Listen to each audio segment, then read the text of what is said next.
ಕೇಳೋದು ಇಷ್ಟೇ, ಎಲ್ರಿಗೂ ಕೊಡಲಿ, ನಂದೇನು ಆಕ್ಷೇಪಣೆ ಇಲ್ಲ. ಆದರೆ ಈಗ ಎಲ್ಲರಲ್ಲೂ ಕಂಪ್ಯಾರಿಸನ್ ಮಾಡಿದಾಗ ಸೀನಿಯರ್ ಇದ್ದೀನಿ, ಆ ಒಂದು ಇದರಲ್ಲಿ ಕೊಡಿ ಅಂತ ನಾನು ಕೇಳ್ತೇನೆ. ಬೇರೆಯವ್ರು ಕೊಡಬೇಡ ಅಂತ ನಾನು ಹೇಳಲ್ಲ, ನನಗೆ ಕೊಡಿ ಅಂತ ಕೇಳಕ್ಕೆ ನಾನು ಇಷ್ಟಪಡ್ತೀನಿ. ಚಿಕ್ಕಬಳ್ಳಾಪುರ ಜಿಲ್ಲೆಯಿಂದ ಯಾರ್ಯಾರು ಲಾಬಿ ಮಾಡ್ತಾ ಇದ್ದಾರೆ ಸರ್? ಚಿಕ್ಕಬಳ್ಳಾಪುರ ಜಿಲ್ಲೆಯಿಂದ ಯಾರ್ಯಾರು ಲಾಬಿ ಮಾಡ್ತಾ ಇದ್ದಾರೆ ಸರ್? ಎಲ್ಲರೂ ಕೇಳ್ತಾ ಇದ್ದಾರೆ. ನಮ್ಮ ಸುಧಾಕರ್ ಅವರು ಪ್ರಯತ್ನ ಪಡ್ತಾ ಇದ್ದಾರೆ, ಪ್ರದೀಪ್ ಈಶ್ವರು ಪ್ರಯತ್ನ ಪಡ್ತಾ ಇದ್ದಾರೆ, ನಾನು 3 ಜನ ಇದ್ದೀವಿ ಪಕ್ಷದ ಬಿ ಫಾರ್ಮಲ್ಲಿ ಗೆದ್ದಿರೋರು, 3 ಜನನೂ ಪ್ರಯತ್ನ ಪಡ್ತಾ ಇದ್ದೀನಿ. ಇನ್ನು ಅಭ್ಯಂತರ ಇಲ್ಲ ಅಂತ ಹೇಳ್ತಾ ಇದ್ದಾರೆ.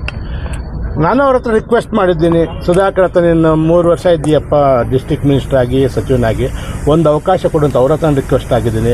ಪ್ರದೀಪ್ಗೆ ಹೇಳಿದ್ದೀನಿ, ಪ್ರದೀಪ್ ನೀನನ್ನು ಯಂಗ್ಸ್ಟಾರ್ ಅಪ್ಪ, ಮುಂದಿನ ದಿನಗಳಲ್ಲಿ ಇರಲಿ, ನನಗೊಂದು ಅವಕಾಶ ಇದು ಅಂತ ಕೇಳಿದ್ದೀನಿ. ನಾನು ಅವ್ರ ಹತ್ರ ರಿಕ್ವೆಸ್ಟ್ ಮಾಡಿದ್ದೀನಿ. ನೋಡಿ 10ನೇ ತಾರೀಕಿನಲ್ಲಿ ಆಗುತ್ತೆ ಅಂತ ಒಂದು ಮಾತು ಹೇಳಿದ್ದಾರೆ. ಏನೋ 6-7 CM DCM ಡೆಲ್ಲಿಗೆ ಹೋಗಿಬಿಟ್ಟು 10ನೇ ತಾರೀಕಿನಲ್ಲಿ ಮುಗಿಯುತ್ತೆ ಅಂತ ನನಗೆ ಬಂದಿರೋಂಥ ಮಾಹಿತಿ. ಐ ಥಿಂಕ್ ನನಗೆ ಗೊತ್ತಿರೋ ಮಟ್ಟಿಗೆ ಈ 15ನೇ ತಾರೀಕಿನಲ್ಲಿ 100% ಮಟ್ಟಿಗೆ ವಿಸ್ತರಣೆ. ತಮಗೆ ಯಾವ ಕೋಟಾದಲ್ಲಿ ಮಂತ್ರಿ ಸ್ಥಾನ ಕೇಳ್ತಿದ್ದೀರಿ ಸರ್? ನಮಗೆ ಜಿಲ್ಲೆ ಕೋಟಾದಲ್ಲಿ ಕೊಡಿ. ನಮ್ಮ ಜಿಲ್ಲೆಯಲ್ಲಿ ಸೀನಿಯರ್ ಇದ್ದೀನಿ. ನಮ್ಮ ಜಿಲ್ಲೆಗೆ, ಚಿಕ್ಕಬಳ್ಳಾಪುರ ಜಿಲ್ಲೆಗೆ ಒಂದು ಸಚಿವ ಸ್ಥಾನ ಕೊಟ್ಟಾಗ ಒಳ್ಳೆಯದಾಗುತ್ತೆ. ಆ ಜಿಲ್ಲೆಗೆ ಒಂದು ಸ್ಥಾನ ಕೊಡಬೇಕಾಗಿರೋದು ಅದು ಸಮತೋಲನ ಮಾಡಬೇಕಂತ ವಿಷಯ, ಆ ಇದರಲ್ಲಿ ಕೊಡಬೇಕು ಅಂತ ನನ್ನ ಡಿಮ್ಯಾಂಡ್ ಸರ್. ತಮ್ಮ ಜೊತೆ ಇನ್ನಿಬ್ಬರು ಶಾಸಕರು ತಮಗೆ ಬೇಕು ಅಂತ ಡಿಮ್ಯಾಂಡ್ ಮಾಡ್ತಾ ಇದ್ದಾರೆ ಸರ್. ನಂದೊಂದು ಭಗವಂತ ಒಳ್ಳೆಯದು ಮಾಡಿ ನನಗೇನೋ ಸ್ಥಾನ ಕೊಟ್ಟರೆ ಎಲ್ಲರನ್ನೂ ಜೊತೆಯಲ್ಲಿ ಇಟ್ಕೊಂಡು ಹೋಗ್ತೀನಿ, ಜಿಲ್ಲೆ ಅಭಿವೃದ್ಧಿ ಮಾಡ್ತೀನಿ. ನಾನು ಯಾವತ್ತೂ ದ್ವೇಷ ಭಾವನೆ ಆಗಲಿ, ಇನ್ನೊಬ್ಬರಿಗೆ ಅದು ಇದು ಅಂತಿಲ್ಲ, ಎಲ್ಲರನ್ನೂ ಹೆಚ್ಚು ಕಮ್ಮಿ ಜೊತೆಯಲ್ಲಿ ಇಟ್ಕೊಂಡು ಒಳ್ಳೆ ಕೆಲಸ ಮಾಡಬೇಕು ಅನ್ನೋ ದೃಷ್ಟಿಯಿಂದ ಕೇಳಿದ್ದೆ. ತಾವು ಗಮನಿಸಿದಾಗೆ ಮಂತ್ರಿ ಸ್ಥಾನಕ್ಕೆ ಬೇರೆಯವರು ಯಾವ ಥರ ಲಾಬಿ ಮಾಡ್ತಾರೆ ಸರ್? ನನಗೆ ಗೊತ್ತಿಲ್ಲ, ನಾನಂತೂ ಯಾವ ಲಾಬಿನೂ ಇಲ್ಲ, ನಿಮಗೂ ಗೊತ್ತು.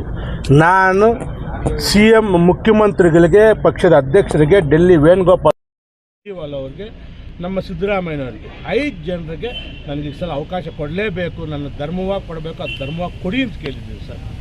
ಅಷ್ಟು ಬಿಟ್ಟರೆ ನನಗೆ ಲಾಬಿನೂ ಗೊತ್ತಿಲ್ಲ. ನನ್ನ ಜೀವನದಲ್ಲಿ ಒಂದೇ ಒಂದು ಸಲ ಮೊನ್ನೆ ಡೆಲ್ಲಿಗೆ ಒಂದು ದಿವಸ ಬಿಟ್ಟರೆ ನಾನು ಯಾವತ್ತೂ ಡೆಲ್ಲಿಗೆ ಹೋದವನಲ್ಲ, ಇನ್ನು ಹೋಗೋದು ಇಲ್ಲ.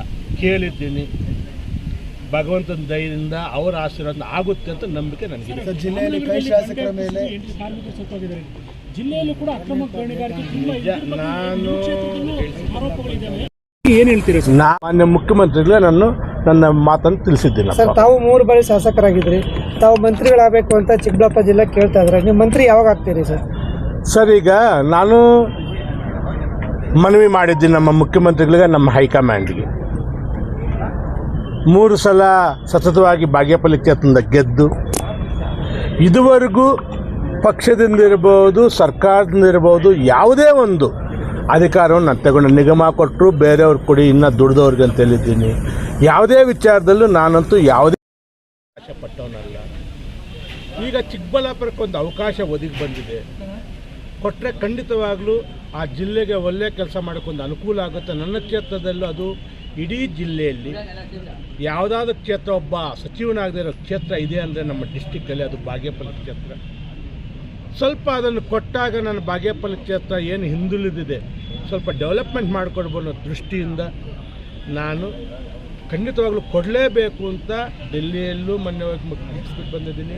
ಮಾನ್ಯ ಮುಖ್ಯಮಂತ್ರಿಗಳಿಗೂ ತಿಳಿಸಿದ್ದೀನಿ, ಮಾಜಿ ಮುಖ್ಯಮಂತ್ರಿಗಳಿಗೂ ತಿಳಿಸಿದ್ದೀನಿ, ಪಕ್ಷದ ಅಧ್ಯಕ್ಷರಿಗೂ ನನ್ನ ವಿಷಯ ತಿಳಿಸಿದ್ದೀನಿ. ಯಾವ ಕೋಟದಲ್ಲಿ ಮಂತ್ರಿ ಸ್ಥಾನ ಕೊಡಬೇಕು?